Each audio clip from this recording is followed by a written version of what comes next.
Welcome बच्चों, Navodaya academy में मैं अरुण जटी आप सभी का स्वागत करता हूं। तो आज हम इस क्लास में ग्राफ और चार्ट के बारे में पढ़ेंगे, क्योंकि आपकी परीक्षा में ग्राफ से एक प्रश्न पूछा जा सकता है। तो जो बच्चे आज इस वीडियो को पहली बार देख रहे हैं, चैनल को सब्सक्राइब कर देना। वीडियो पसंद आए तो वीडियो को लाइक जरूर करना है। जो बच्चे 20 जनवरी को अपनी परीक्षा देने जा रहे हैं, उनके लिए कंप्लीट रिवीजन क्लास इस चैनल पे आपको करवाई गई है। तो पिछले कुछ क्लासेस कंप्लीट हो चुकी है। आज ये हमारा टॉपिक नंबर 8 है, जिसमें हम ग्राफ और चार्ट के बारे में विस्तृत रूप से पूरा डिटेल में इसको पढ़ेंगे, ताकि आपका ग्राफ और चार्ट से किसी भी प्रकार का कोई प्रश्न आएगा तो आपको छोड़ के उसको नहीं आना। और परीक्षा में ग्राफ और चार्ट से एक प्रश्न हर साल पूछा जाता है, तो इस बार भी उम्मीद है कि ग्राफ से प्रश्न पूछा जाएगा। तो आइए बिना देरी करते हुए करते हैं स्टार्ट। देखिए, ग्राफ और चार्ट में क्या होगा, आपके सामने एक प्रश्न रहेगा, फिर एक चार्ट बना रहेगा, उसी में से कुछ प्रश्न पूछा जाएगा। ठीक है, तो यहाँ पे हम देख पा रहे हैं, लिखा है पहला प्रश्न, इसको पढ़ते हैं। नीचे दिए गए ग्राफ में विद्यार्थियों की संख्या है। ठीक है, ये जो ग्राफ दिया गया है ये किसके बारे में, तो ध्यान रखना बच्चों, ये ग्राफ जिसके भी बारे में होगा, ये जो आप ये जो लाइन देख पा रहे हैं, ये है ना, ये विद्यार्थियों की संख्या है। तो विद्यार्थियों की संख्या ऐसे तिरछी लिखी रहेगी, है ना। विद्यार्थियों की संख्या क्या है, तो 0 है, 10 है, 20 है, 30 है, 40 है, 50 है, 60 है। तो ये विद्यार्थियों की संख्या है। इधर क्या दे रखा है, तो इधर कक्षाएं दे रखी है ना। कक्षा 1, कक्षा 2, कक्षा 3, कक्षा 4। ठीक है, और इधर क्या दे रखा है कि उन कक्षाओं में उपस्थित विद्यार्थियों की संख्या दे रखी है। तो आपका जो परीक्षा में ग्राफ से इसी प्रकार से प्रश्न आता है। तो इसमें दिया गया, क्या पूछा है हमसे, कौन सी कक्षा में अधिक विद्यार्थी उपस्थित है। अधिक का मतलब होता है ज्यादा।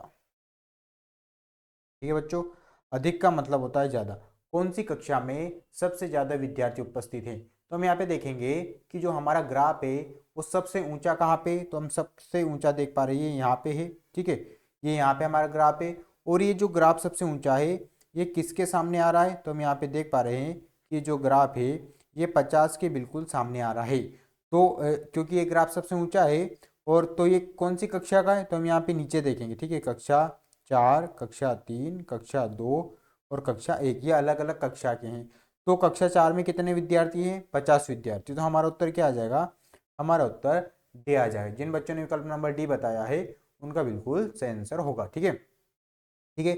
अब इसी चार्ट से और कुछ हम प्रश्नों को यहाँ पे क्या करेंगे, हल करते हैं। ठीक है, आप मुझे बताइए, आप कुछ मेरे प्रश्नों के इसी चार्ट को देख के आपको आंसर देना। ठीक है, अब बताइए, कक्षा 1 में कितने विद्यार्थी हैं, तो आप देख पा रहे हैं कि कक्षा 1 में ये जो ग्राफ है ये यहाँ पे आ रहा है। तो कक्षा 1 में कितने विद्यार्थी हो गए, तो कक्षा 1 में 40 विद्यार्थी हैं। ठीक है, कक्षा 2 में कितने विद्यार्थी हैं, तो आप यहाँ पे देखेंगे, अगर आप इससे इस प्रकार से लाइन बनाएंगे तो कक्षा 2 में कितने विद्यार्थी है, तो कक्षा 2 में 20 विद्यार्थी है।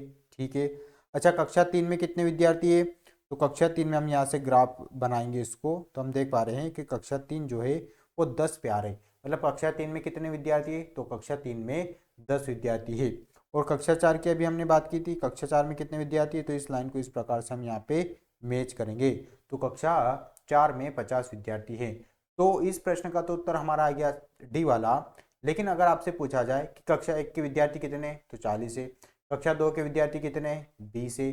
कक्षा 3 के विद्यार्थी कितने हैं, 10 है। और कक्षा 4 में कितने विद्यार्थी है, 50 विद्यार्थी। ठीक है, अच्छा बताइए, सबसे कम किस कक्षा में विद्यार्थी, इसका उत्तर कमेंट बॉक्स में मुझे बताइए। सबसे कम किस कक्षा में विद्यार्थी हैं, तो आप देख पा रहे हैं कि जो कक्षा 3 है उसका ग्राफ सबसे छोटा है, उसका ग्राफ सबसे छोटा है। तो कक्षा जो 3 है उसमें क्या होगा, उसमें सबसे कम विद्यार्थी है। कितने विद्यार्थी है, 10। तो मैंने अगर आपसे प्रश्न पूछा कि सबसे कम विद्यार्थी कौन सी कक्षा में है, तो बहुत आसान सा सवाल है कि सबसे कम विद्यार्थी है वो कक्षा 3 में है। ठीक है, चलिए और कुछ प्रश्न इसी ग्राफ से हम पढ़ते हैं कुछ प्रश्न। ठीक है, इसी ग्राफ से हम कुछ प्रश्न यहाँ पे पढ़ेंगे। ठीक है, चलिए अब मैं कुछ और प्रश्न को आपसे, इसी ग्राफ से आपसे प्रश्न पूछा जाता है ना। मैं इसी ग्राफ से आपसे और कुछ प्रश्न पूछता हूँ।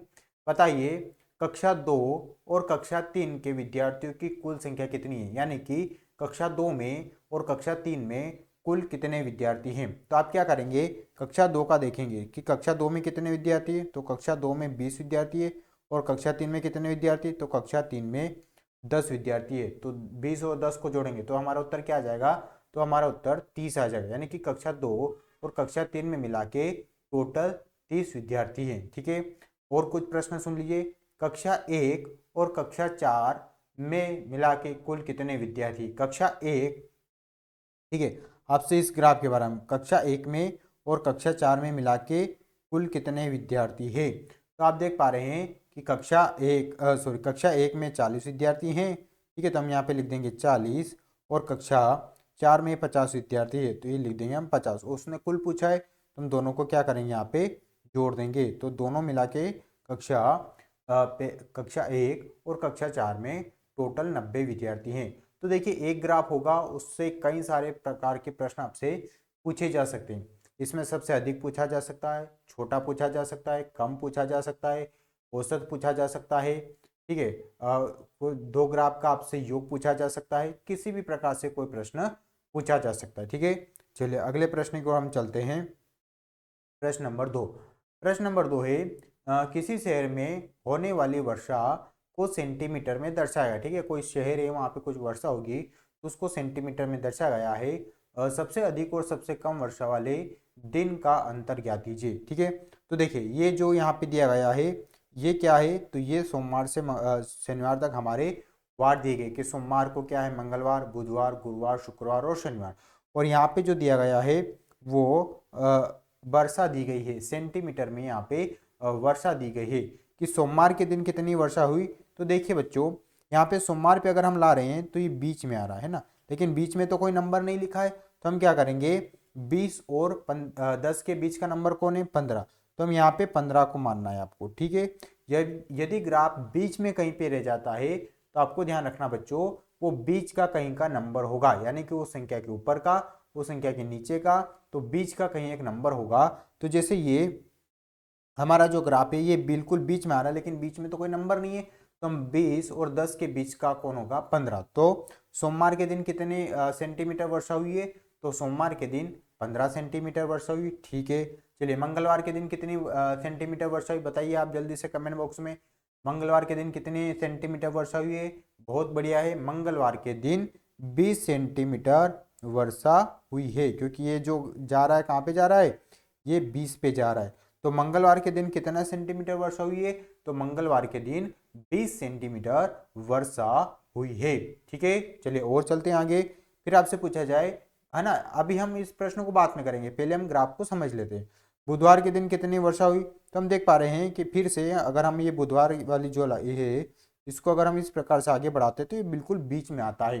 तो मुझे बताइए, 40 और 30 के बीच में कौन होता है, तो 40 और 30 के बीच में 35 होगा, यानी कि बुधवार के दिन कितने सेंटीमीटर वर्षा हुई है, तो बुधवार के दिन 35 सेंटीमीटर वर्षा यहाँ पे हुई है। ठीक है, चलिए आगे और चलते हैं हम।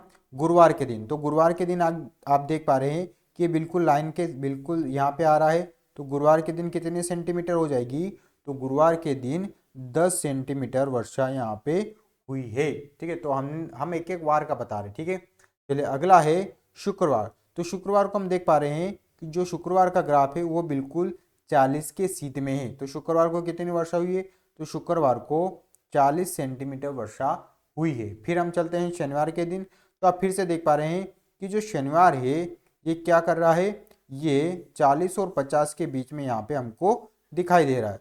तो अब स्थिति में क्या करना है, देखिए शनिवार के दिन को हम यहाँ इधर लेके आते हैं, इस ग्राफ है ना, इधर हम इसको मिलाते हैं इस लाइन से, तो हम देख पा रहे हैं कि शनिवार तो बीच में आ रहा है 40 और 50, तो 40 और 50 के बीच में कौन होता है, 45। तो शनिवार के दिन कितनी वर्षा हुई है, तो 45 सेंटीमीटर शनिवार के दिन यहाँ पे वर्षा हुई है। तो ये हमने क्या किया, हमने सभी जो ग्राफ है उनके नंबर निकाल दिए हैं। ठीक है, मंगलवार को भी हमने 20 सेंटीमीटर नोट किया था, और सोमवार के दिन हमने 15 सेंटीमीटर वर्षा को नोट किया था। तो ये हमने सभी दिनों में जो ग्राफ है उसमें सबसे मान निकाल लिया है। ठीक है, अब हमारे प्रश्न ने पूछा है सबसे अधिक, तो सबसे अधिक कौन सा नंबर दिखाई दे रहा, शनिवार के दिन है, कितनी है, 45 है। ठीक है भैया, तो ये हमने लिख दिया 45, क्योंकि शनिवार के दिन सबसे अधिक है, उस दिन 45, तो हमने लिख दिया 45।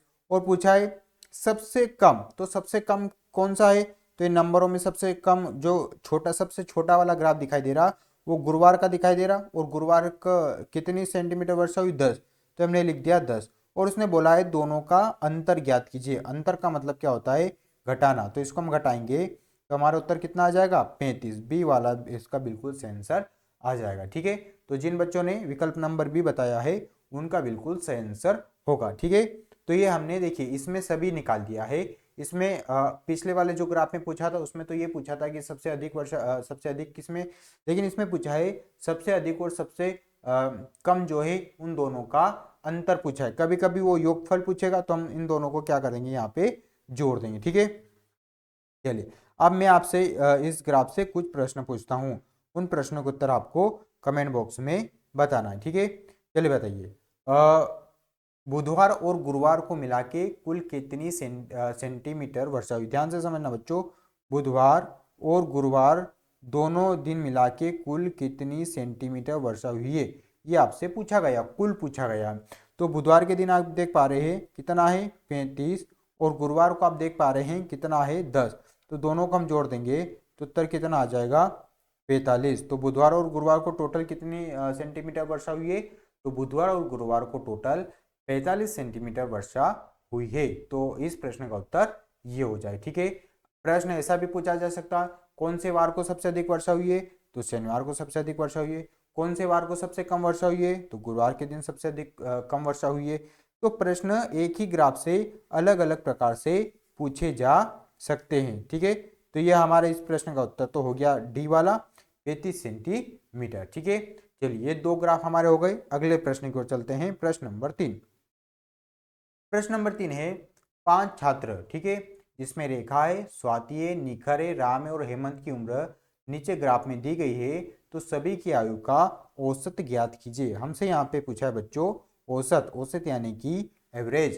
ठीक है, तो पहले तो हम देखिए, अब जो पिछला वाला ग्राफ था, समझना बच्चों, ये बार वाला था। ठीक है, इसमें बार बने होते, छोटे बड़े आपको दिखाई देते कि कौन सा बार ऊंचा है, कौन सा बार नीचा है, सब कुछ इसमें स्पष्ट दिखाई देता है। लेकिन ये जो अगला वाला ग्राफ हमारा है, ये लाइन वाला है, इसमें हमको लाइन को नोट करना पड़ेगा। ठीक है, लाइन को कैसे नोट करते हैं वो हम यहाँ पे समझेंगे। ठीक है, ध्यान से समझना बच्चों। अभी आप देख पा रहे हैं कि जो रेखा है इसके सामने यहाँ पे एक बिंदु है। ठीक है, तो ये जो रेखा है क्योंकि ये क्या दी गई है, उम्र दी गई है, तो जो रेखा की उम्र है वो कितनी है, तो वो 50 साल है। ठीक है, रेखा की उम्र 50 साल है, क्योंकि ग्राफ में हम देख पा रहे हैं कि इसी बिंदु के बिल्कुल पास में आ रहा है। ठीक है, फिर स्वाति की हम देख पा रहे हैं कितनी है, तो स्वाति की 20 वर्ष है। फिर निखर की हम देख पा रहे हैं 30 और 40 के बीच में है, तो 30 और 40 की हमने बात कर रखी, वो 35 है। ठीक है, फिर राम की हम देख पा रहे हैं, राम की कितनी है, केवल 10 है। फिर हेमंत की हम देख पा रहे हैं, हेमंत की कितनी है, तो हेमंत की 40 है। तो ग्राफ में हमको इस प्रकार से बिंदुओं को मिलाना पड़ेगा। ठीक है, अब हम क्या करते हैं, देखते हैं रेखा, रेखा का ये बिंदु कहाँ पे मिल रहा है, 50 पे है, तो जो रेखा की उम्र हो जाएगी वो कितनी हो जाएगी, 50। फिर यहाँ पे स्वाति दिया गया है, तो स्वाति का ये बिंदु कहाँ पे है, तो स्वाति हम देख पा रहे हैं 20 पे है, तो स्वाति की उम्र हो जाएगी यहाँ पे 20। ठीक है, फिर हम निखर की बात करते हैं, निखर का जो है वो 30 और 40 के बीच में, वो 30 और 40 के बीच में मतलब कितना है, 35 है। फिर हम देखेंगे राम की, तो राम किस बिंदु पे है, और ये 10 से टच हो रहा है, इसलिए राम की उम्र कितनी हो जाएगी, 10 वर्ष हो जाएगी। फिर हम देखेंगे हेमंत की, तो हेमंत की कितने पे आ रही है, 40 पे, तो फिर हम यहाँ पे 40 लिख देंगे। तो हमने क्या किया, ये लाइन वाला ग्राफ भी आता है और बार वाला ग्राफ भी आता है, दोनों प्रकार के ग्राफ परीक्षा में पूछे जाएंगे। तो ये हमने क्या किया, इस ग्राफ को पूरा पढ़ लिया है कि रेखा की उम्र इसमें 50 साल है, स्वाति की 20 है, निखर की 35 है, राम की 10 है और हेमंत की 40। यह भी हमने इसको केवल पढ़ा है। ठीक है, आगे अब क्या करेंगे, देखिए आप मेरे प्रश्नों को उत्तर दीजिए। ठीक है, हम इस प्रश्न को बाद में करेंगे, औसत ज्ञात कीजिए। सबसे कम उम्र किसकी है, तो सबसे कम उम्र राम की, कितनी है, 10। ठीक है, सबसे अधिक उम्र किसकी है, तो सबसे अधिक उम्र रेखा की, कितनी है, 50। ठीक है, मुझे बताइए स्वाति और निखर की उम्र का योग कितना है, स्वाति और निखर, तो स्वाति की उम्र कितनी है, तो स्वाति की उम्र है 20 और निखर की कितनी है, 35। उन दोनों को हम क्या करेंगे, यहाँ पे जोड़ देंगे, तो 5 और 3 2 5, 55 आ जाएगा। ठीक है, ये कुछ प्रश्न है जो हम हल कर रहे हैं। अगर परीक्षाओं की परीक्षा में ग्राफ तो एक ही रहेगा, उससे अलग अलग प्रकार से प्रश्न पूछे जा सकते हैं। ठीक है, अब आपको बताइए राम और रेखा की उम्र कुल कितनी है। तो राम की उम्र कितनी है, तो राम की उम्र है 10 और रेखा की उम्र है 50। तो उन दोनों को हम क्या करेंगे, जोड़ देंगे तो उत्तर हमारा आ जाएगा 60। तो ग्राफ हमारा एक ही रहेगा, उससे बहुत सारे प्रश्न क्या हो जाएंगे, परीक्षा में बन जाएंगे। अब हम चलते हैं हमारे प्रश्न की ओर।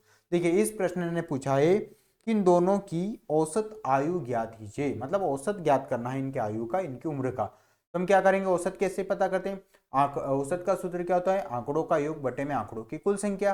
तो टोटल पहले तुम सभी को जोड़ लेते, ठीक है। तो हम यहाँ पे जोड़ते हैं 50, ठीक है, रेखा की, स्वाति की है 20, निखर की है 35, ठीक, राम की है कितनी 10 और हेमंत की कितनी है 40। ठीक है, हम इन सभी को क्या कर लेते हैं, यहाँ पे जोड़ लेते हैं। तो 5 तो 5 ही रहेगा, जीरो में हासिल कुछ भी नहीं है। 5 और 2 7, 7 में 3 को जोड़ेंगे 10, 10 और 1 11, 11 और 4 55। तो अगर हम सभी आंकड़ों को जोड़ रहे हैं तो उत्तर आ रहा है 155। और हमको पता है टोटल आंकड़े कितने हैं 5। तो 155 में हम किससे भाग लगा देंगे, तो 155 में हम 5 से भाग लगा देंगे। तो 5 से काटेंगे, 5 एकम 5, 5 3 15 और 5 एकम 5। ठीक है, कितना आया है 31 आया। लेकिन इन चारों विकल्प में ना ये है ना, ये 30 हो सकता है, इस ये 31 ही होगा। ठीक है, तो 5 3 15 और 5 एकम 5, तो कौन सा उत्तर आ जाएगा, डी वाला इसका उत्तर आ जाएगा। ठीक है, ये 31 होगा, ये 30 नहीं होगा। ठीक है, तो ये हमने क्या किया है, तो हमने इस प्रश्न का उत्तर निकाल दिया। तो कभी देखिए ग्राफ में इसी प्रकार से, तो मैंने क्या बोला, दो प्रकार से ग्राफ आपकी परीक्षा में पूछे जा सकते हैं। पहला जो ग्राफ है वो बार वाला हो सकता है। बार वाला में क्या रहेगा, तो इस प्रकार से ये डिब्बे बने रहेंगे, ठीक है, उसमें कुछ मान रहेगा और उसका आपसे पूछा जाएगा। जो दूसरा प्रकार है उसमें क्या होगा, उसमें लाइन वाला ग्राफ भी आपसे पूछा जा सकता है। ठीक है, तो आज की क्लास हमारी यहीं पे कंप्लीट करते हैं, है ना। ग्राफ और चार्ट से कैसे प्रश्न पूछे जा सकते हैं उसकी हमने कंप्लीट इस क्लास में डिस्कशन किया है। ठीक है, तो जो बच्चे ने अभी तक लाइक नहीं किया चैनल वीडियो को लाइक जरूर कर देना। जो बच्चे इस वीडियो को पहली बार देख रहे हैं चैनल को सब्सक्राइब कर देना। यदि आपका नवोदय से संबंधित कोई भी प्रश्न है तो आप कमेंट बॉक्स में पूछ सकते हैं, है ना। इस चैनल पे आपको कंप्लीट नवोदय की तैयारी करवाई जा रही है जिसमें हम पूरा गणित का रिवीजन कर रहे हैं। तो आज हमने पढ़ा ग्राफ और चार्ट के बारे में, ठीक है, रेखा और लाइन दोनों प्रकार के हमने ग्राफ के बारे में यहाँ पे बात कर ली है। तो आज की क्लास को हम यहीं पे रखते हैं, ठीक है, मिलते हैं नेक्स्ट क्लास में, तब तक के लिए थैंक यू।